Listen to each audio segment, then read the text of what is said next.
So I was walking by a bus today, and I saw a placard on the side of the bus, and it said, "Assault of a bus driver is a felony, punishable by up to 1 year in prison." That was a deterrent. It was a deterrent to anybody entering that bus, letting them know, listen, if you touch our bus driver, we just want you to know that we're going to press charges on you, and the penalty is maybe a year in prison. So that's going to keep any would-be attacker. Look, it's not going to prevent an attack on a bus driver, nor has it, I'm sure. But it's going to keep maybe that number a little lower than it would have been had that placard not been there. It's a deterrent. I say that to say that correction officers get assaulted every day to the tune of 5 to 10, possibly 15 a day, going out to the hospital as a result of an assault from an inmate. However, when I did a little investigation, there's some things on the books that I wasn't really aware of. For example, assault of a correction officer or peace officer in accordance with their duties is a Class C felony, punishable by up to 15 years in prison. Are they going to get 15 years? Probably not. But it's punishable by up to 15 years in prison. Furthermore, there's a law on the books. It's called the consecutive sentencing law. It basically indicates that an inmate who's currently sentenced, who assaults a correctional employee, it doesn't have to be a correctional officer, correctional employee, will be sentenced consecutively for the offense.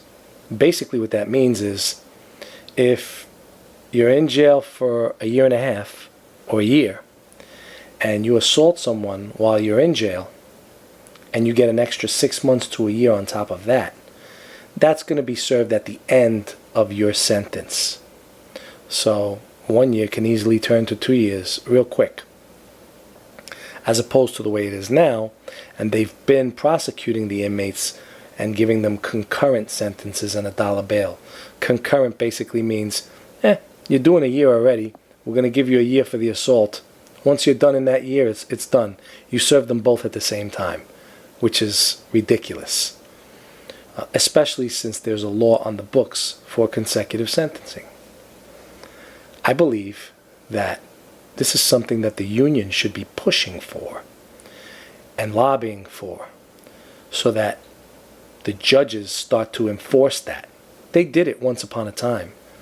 Could you imagine walking through the jails and seeing a sign, something like this? Inmate: the assault of a correction officer is a Class C felony, punishable by up to 15 years in prison. All guilty charges will be served consecutively to your current sentence, as per the consecutive sentencing law of the state of New York. Something along those lines, in red letters, in the intake, clinic, different areas where the inmates congregate and go. Maybe in the mess hall, the hallway. These are deterrents from those inmates, because currently they don't really have any. They're assaulting officers at an alarming rate. The Department of Corrections is not producing the evidence the way they should. 75% of the cases of splashings cannot produce the evidence, therefore bringing the charge from a felony to a violation or a misdemeanor, and the inmates getting a dollar bail and a concurrent sentence. That is not a deterrent, especially when you couple it with the fact that punitive segregation time is nil. So they're not going to get much punitive segregation time for assaulting an officer. Nothing really is going to happen to them, because the officers are not going to really take any retaliatory action on them. So they'll go to the clinic or they'll go to the intake for a while. They'll be rearrested and they'll get a consecutive sentence with $1 bail. It's really no deterrent. You got a lot of these people, they're gang members, they come in, they get points for this stuff.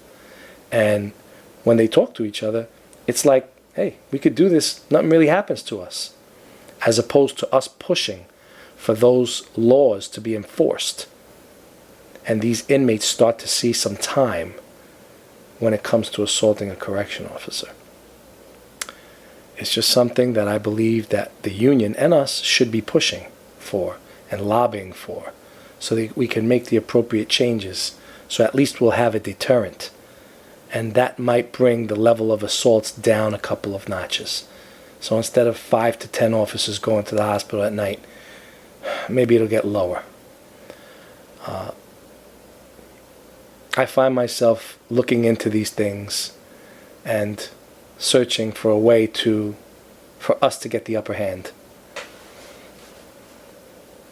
My name is William Valentin, and hopefully some of these messages are getting out there to you and will help make a bit of a change. At the very least, they'll educate us and prompt us to start thinking outside the box on different ways that we can help each other, because that's what I'd really like to do.